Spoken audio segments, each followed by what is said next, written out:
Girls, what time is it? Review time!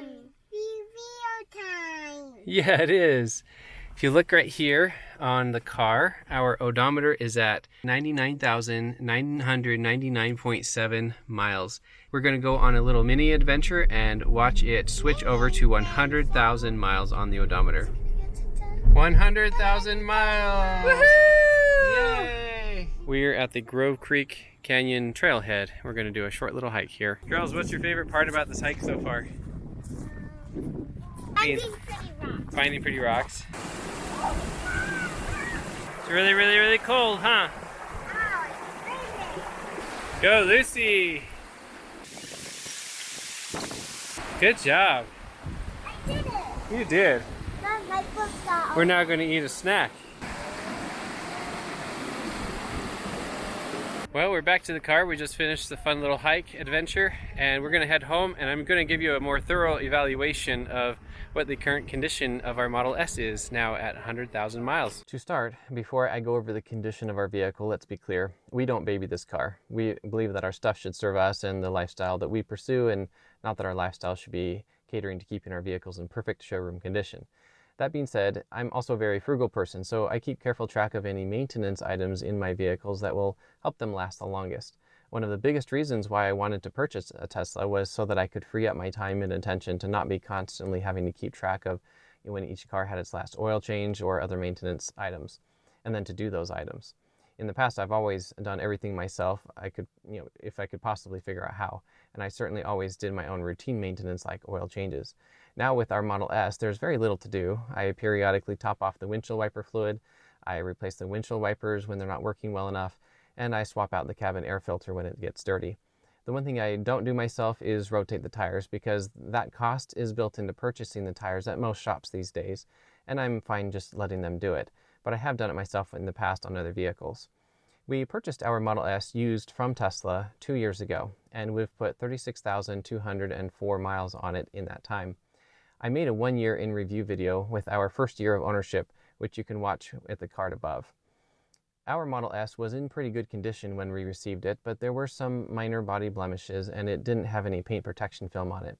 It came with a CPO warranty, good up to 100,000 miles or 2 years, whichever came first.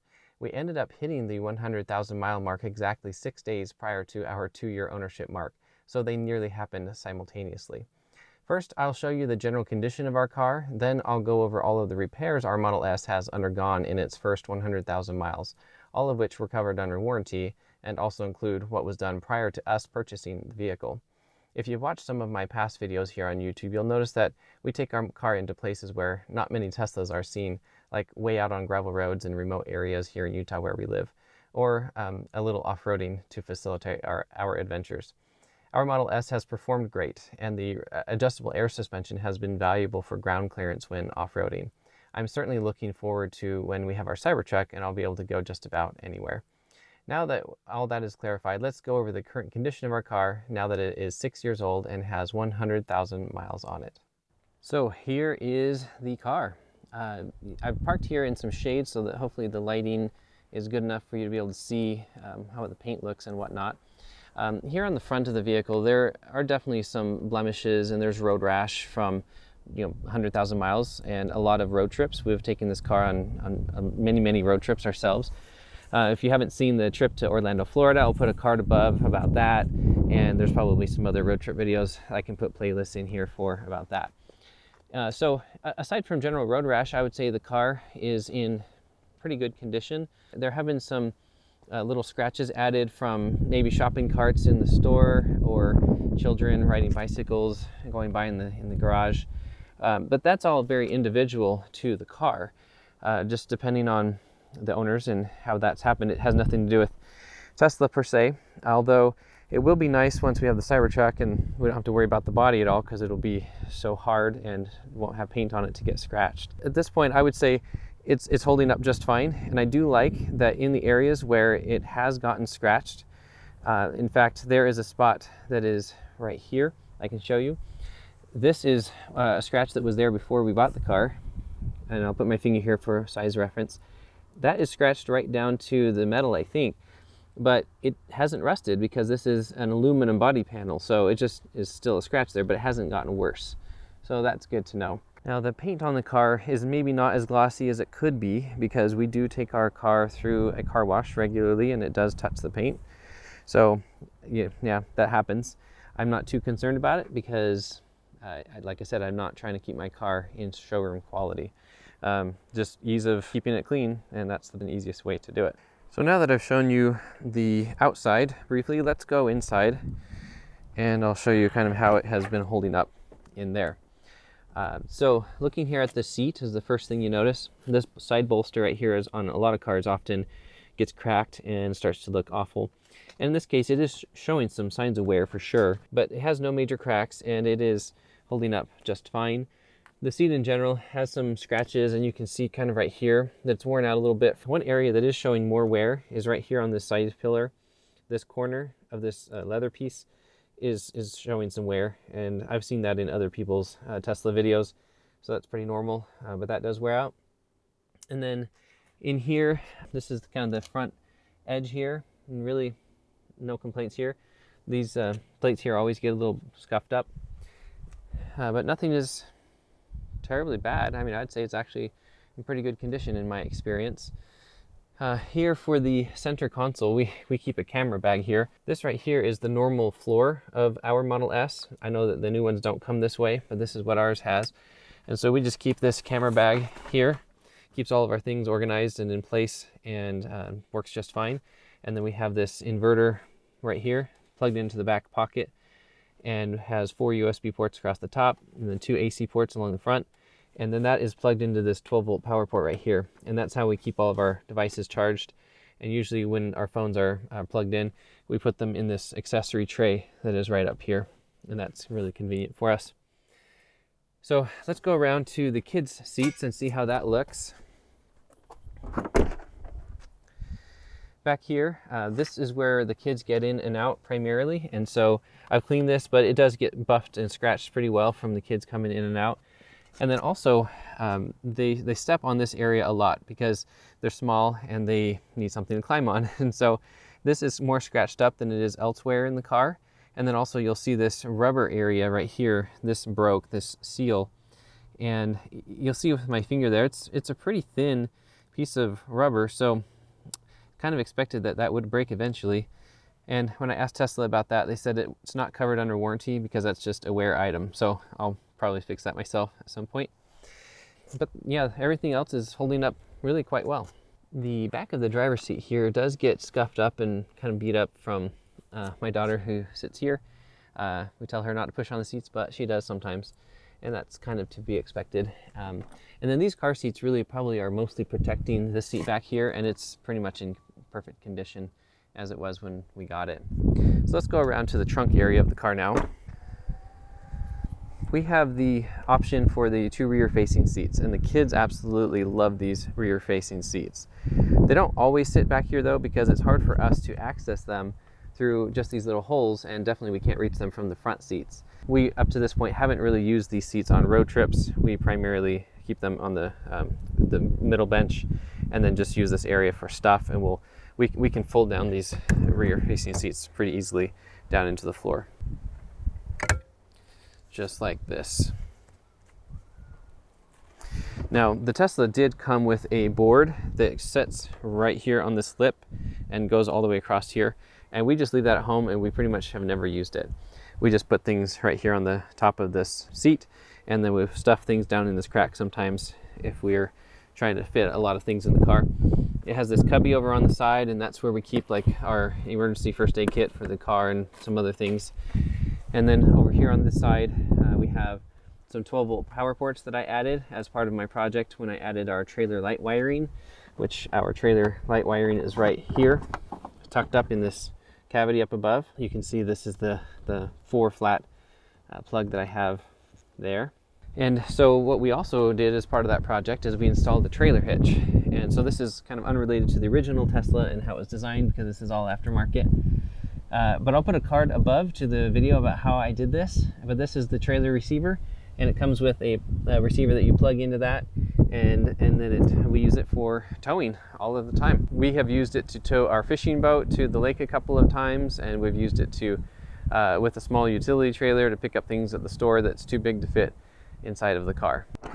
Now coming to the other side, you can see this area is scuffed up from the kids as well, getting in and out, and that's kind of to be expected. But otherwise, I would say everything back here is holding up quite well. If we look, for instance, at this side support, this is in perfect condition. No blemishes or any problems there at all.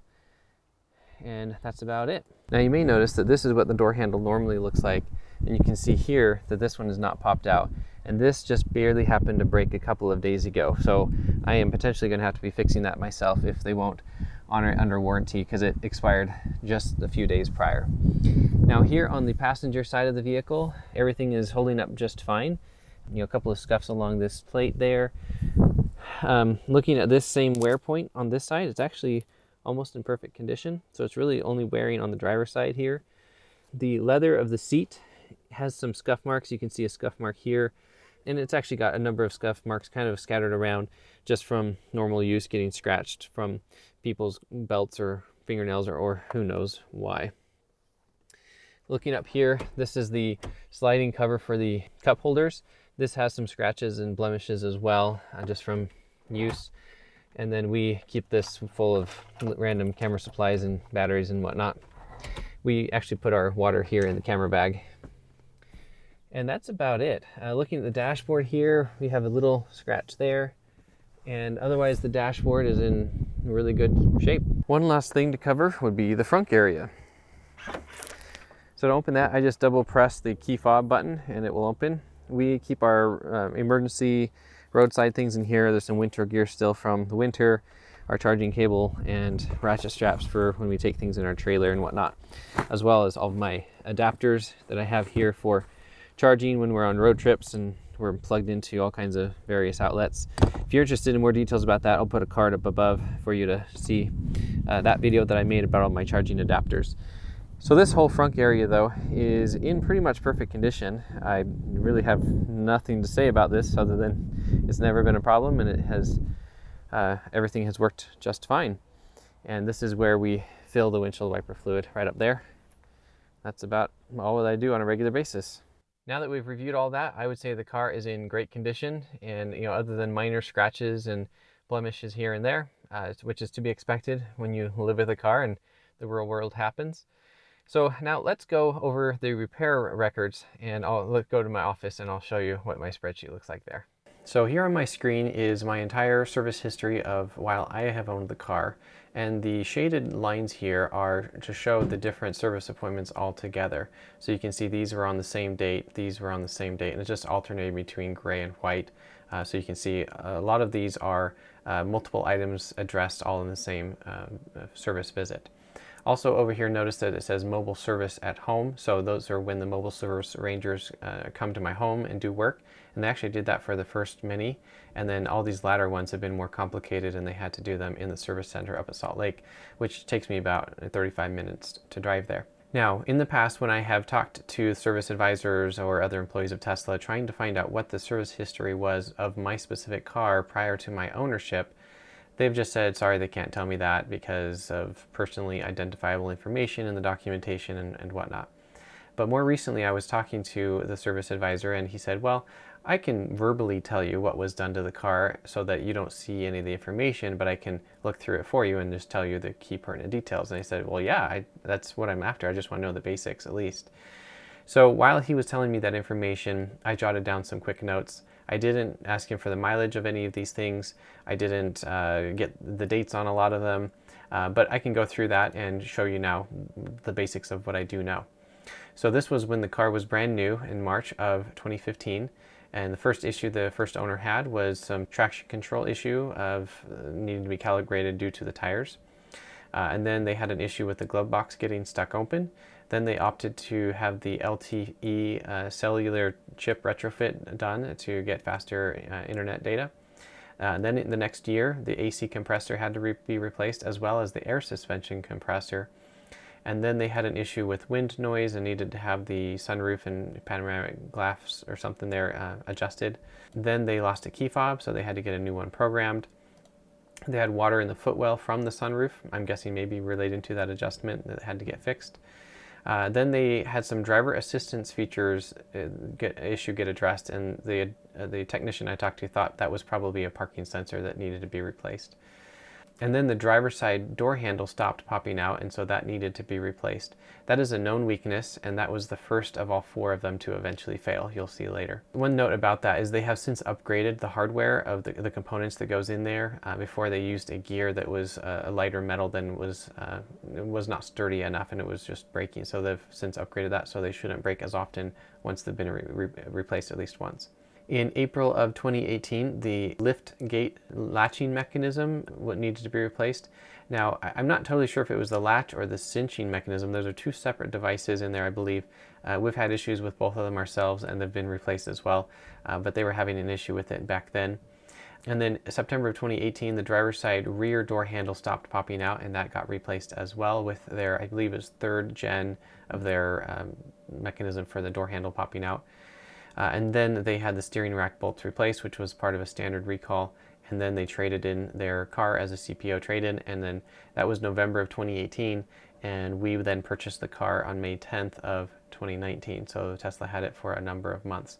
If you're interested in watching the video about our whole experience purchasing the car as a used and CPO vehicle, click on this card that I'll have up above, and you can go watch that. So now let's jump over to the service history that I have. So I have a lot more information because I was the one experiencing it, and I could make note of these things. So when we purchased the car, it only came with 1 key fob, and they had promised that they would get us a second one. So they did that, and so this was shortly after we bought the car. They came and gave us the new key fob, which is indicated right there. They noticed that in the trunk lid that there were some drain plugs that they replaced, and they said that they work better. I don't know any details about that, but that was just a standard thing that they do anytime they run into a vehicle that doesn't have the latest plugs. Within the first week or 2 of us owning the car, the passenger side rear door handle stopped popping out, and so they replaced that. And then also, as part of the Takata airbag recall, which affects pretty much all automobile manufacturers, they replaced the passenger side airbag. So that was all 1 service visit, and that was in our driveway here at our house. So then fast forward just a few weeks, and we had found that the backup light wasn't working, and so they replaced the rear light assembly for the backup light. And then also I had noticed that the accent lighting on the driver's side rear door wasn't coming on, and when he investigated that, the wires were crossed or not plugged in properly, probably from when that door handle had been replaced and the previous technician hadn't reassembled it correctly, and so they fixed that. So then fast forward to just another 6 weeks or so later, we had a problem with the rear cinching mechanism of the trunk. Basically, it gets into this state where it won't latch, and the trunk will still go up and down, but just it won't stay latched, which it means it's a security issue, of course, and also the door could potentially come open while you're driving, although we found it never did. But if you went over bumps, you could hear it kind of bouncing in the back. So they replaced the cinch motor in that case, and it fixed it for the time being.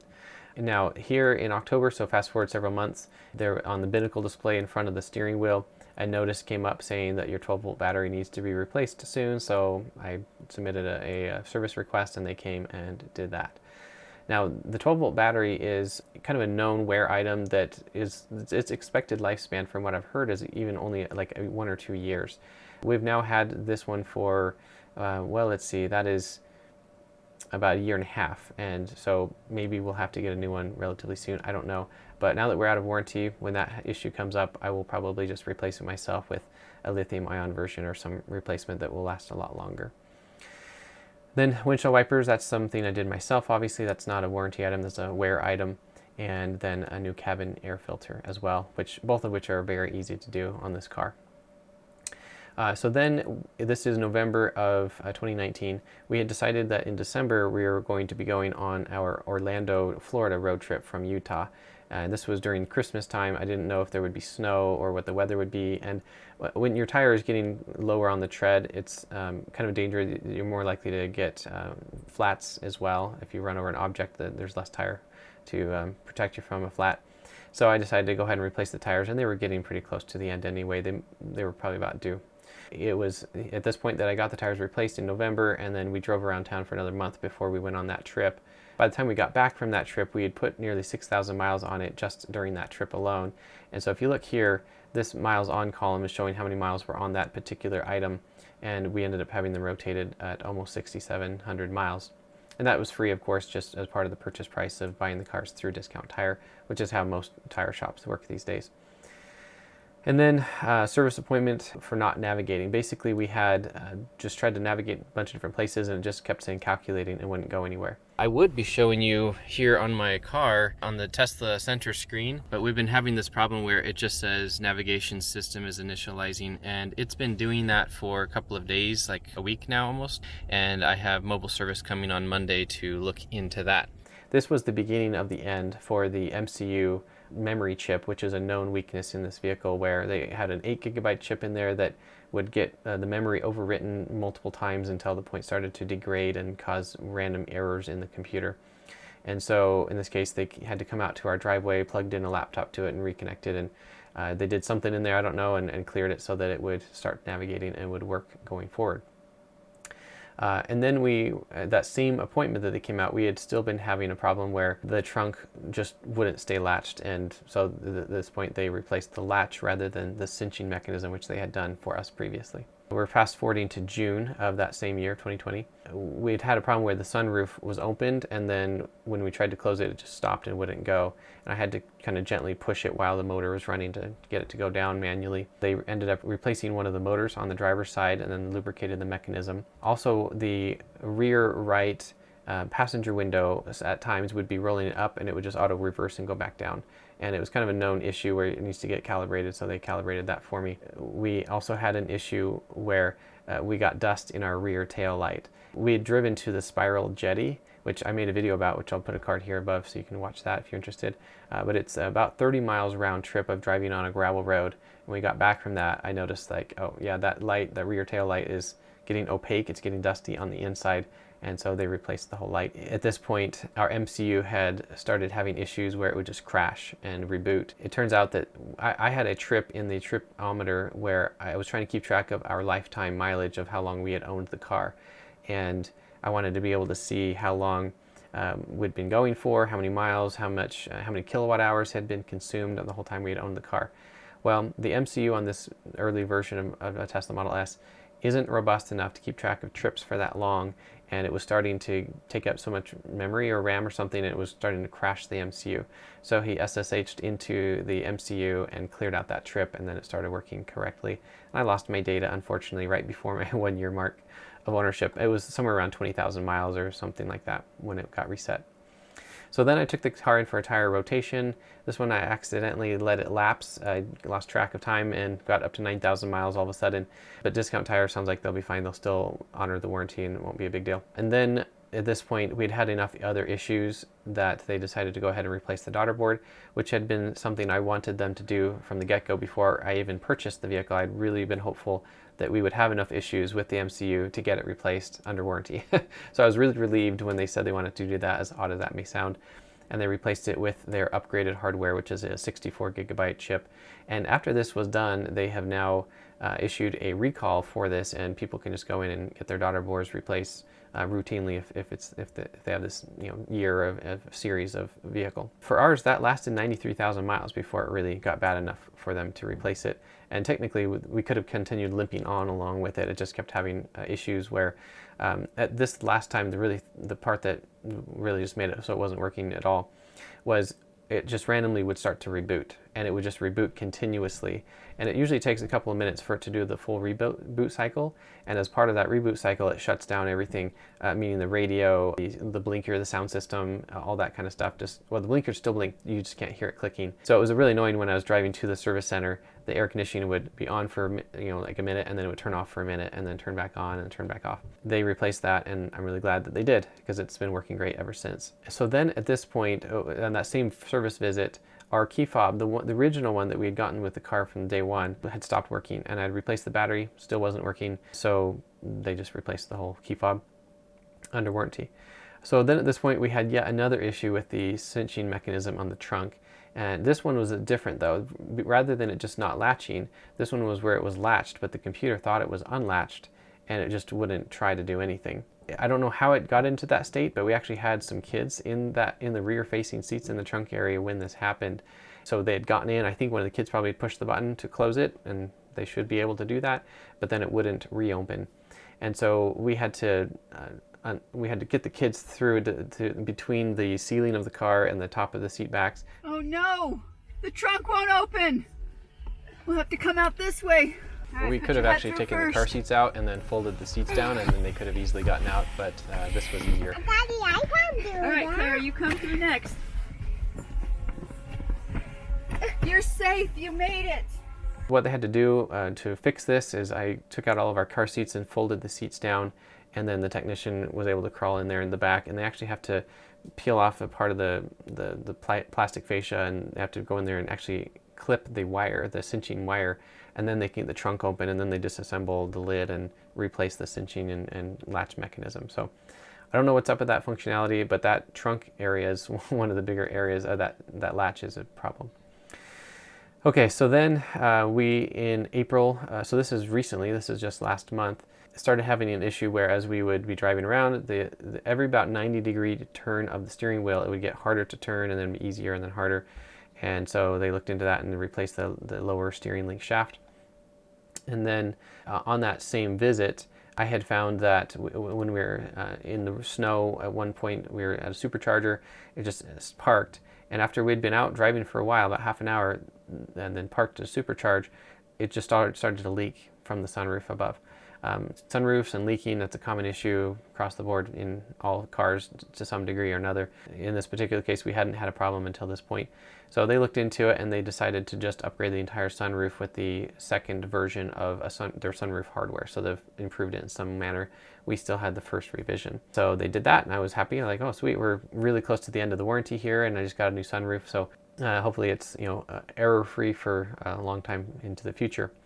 So then we took the car in for a tire rotation at Discount Tire, and this time we had almost perfectly on the 7,500 miles mark goal for tire rotations. And then we went to a car wash and the water was leaking. In fact, it was leaking worse than it had been before.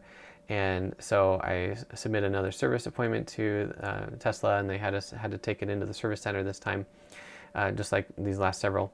And the drain plug, or there's a drain line that they have to connect to the sunroof, hadn't been connected, so the technician had messed up previously.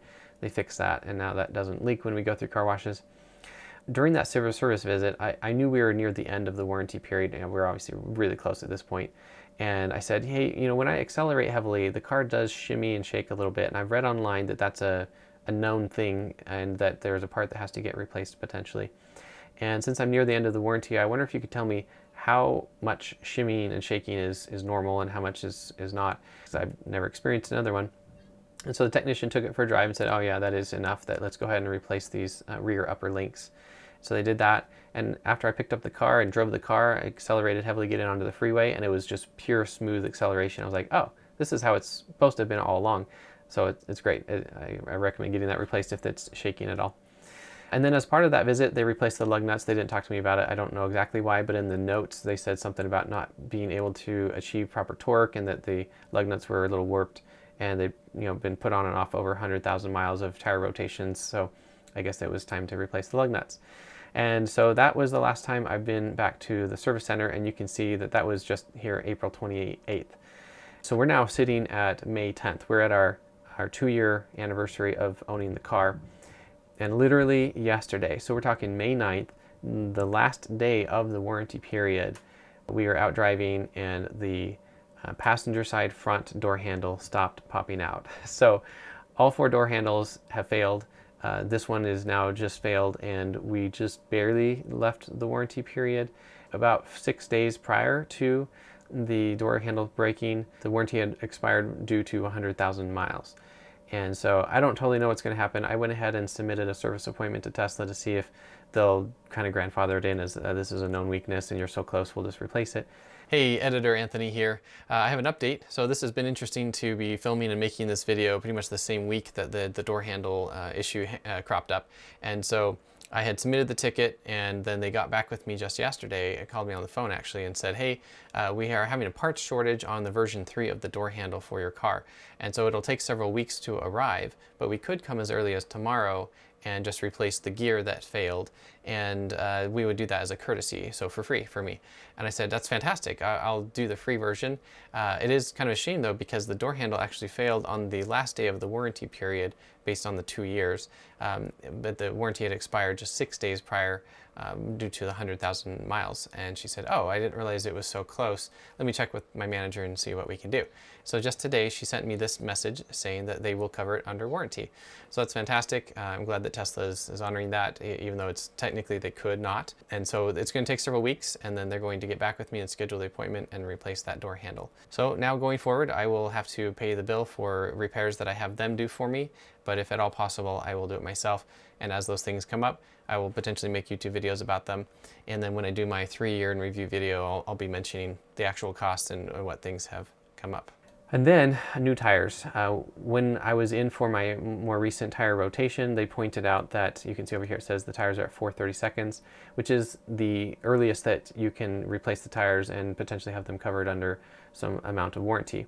Now, these Extreme Contact DWS 06 tires have a, I think it was a 50,000 mile warranty. I might be wrong on that. I'll go look that up. But in any case, you can see down here, we've actually at this point only gotten 24,000. We'll probably end up getting 25,000 miles on them, so about half of their expected lifespan. I'm not surprised at all. I've heard of people getting less than this. We've been somewhat driving our car moderately. We're not trying to heavily accelerate very often, but never doing it. So in any case, I think that's somewhat of an expected lifespan on this type of car. I'll probably go get them replaced at discount tire. I'm still researching which tire to use. I might go with the same ones again because they have been pretty good. And so I'll get that taken care of. But this will give you an idea of, yeah, that's about how many miles you can expect out of your tires. But your mileage will vary depending on, like if you have really low profile tires, we have just the 19-inch rims, so pretty normal. But if you have low profile tires like 22s, your tires will wear out even faster still. If you're constantly accelerating heavily, they'll wear out faster, cornering heavily, etc., etc. That's a known thing with any car pretty much. But Teslas are more prone to faster tire wear. One really important and popular topic of conversation when it comes to wear and tear and longevity of a Tesla or any electric vehicle is, of course, the battery condition. So this here is the battery degradation report from Teslafy. Now, I didn't sign up for Teslafy from day one of our ownership. I wish I had, but I signed up for it just before our Orlando, Florida trip. And that would have been December of 2019 that I signed up for it. So that's what you see here at the beginning. And so our range back then looks like was about 257 miles of rated range. This car, when it was brand new, to my understanding, was 270 miles of rated range. And so this graph shows how the rated range at 100% kind of has gone up and down a little bit based on the battery management system and its calculations and best estimates as to how much energy is actually in the battery. And currently it is setting it at 252 miles of range. If we come up here to the charges and then the battery report beta in Teslafy, you'll see that this graph now shows an overlay of similar vehicles to ours. So it says my battery range is the blue here, and then fleet average range, and then the year markers, of course. So here's 2020, here's 2021. You can see how it kind of goes up and down. And in general, we try to keep our battery charged to about 80%. Sometimes we'll go to 90% when we're around town and at home. When we're on road trips, we definitely charge to 90% overnight, and then we will charge it to 100% throughout a road trip as needed. If we need that range for the day, we'll go up to 100% without any qualms there, because it's there to serve us. And that causes some accelerated battery wear, but we're not on road trips constantly, so it shouldn't be a big deal. So down here, they have a custom starting range versus current range. So I told it that our original range was 270, and its current range it's saying is 252, and so we've lost 17 miles, and it's showing that is 6.44% battery degradation over 100,000 miles and 6 years.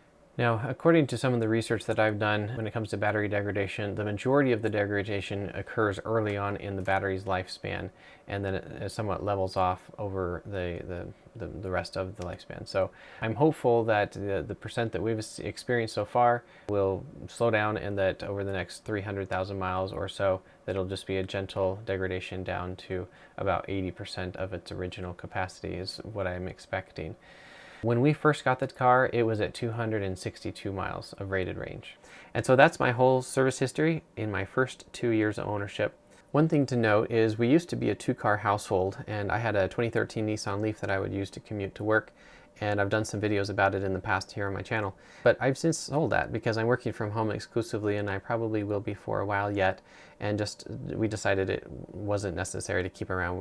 We get around just fine with our Tesla Model S as our only car at this point in time, and then my plan is to get the Cybertruck as our next vehicle whenever Tesla will sell it to me. Overall, after having gone through all of this service history, I would say it's still been a wonderful thing owning this car, and we have no buyer's remorse at all. And just the opposite, to be honest. I'd say that going through all of these different components having to get replaced, I mean, it has diminished the pain that it's under warranty, granted, but it is such a pleasure to own this car. I'm pretty confident that the next 2 years, even though I'll have to pay for some things to get fixed, I'm sure that it'll be way worth it. We have not spent a dime on fuel or electricity, and we've driven almost 40,000 miles over the last 2 years, going on many road trips, and then also just driving it around town. And it just really works well for our family, and we are really happy that we bought it. So I hope this has been helpful for you to see exactly a normal family driving around in their Tesla as their primary family car and what the service and maintenance looks like. To be honest, this is more maintenance and service than I expected originally, but you'll notice that all of these things are non-critical components that we could never not drive the car. None of these things made it so we couldn't drive. And so it's been a very reliable car from being able to just get around, but we've had to have more service done on it than I would have expected. I hope that doesn't continue. We'll see, and I'll continue to document this going forward. If you are interested in purchasing a new Tesla, my referral code is in the description of this video down below. And I hope this has been helpful, and I will see you in the next video. Thanks for watching.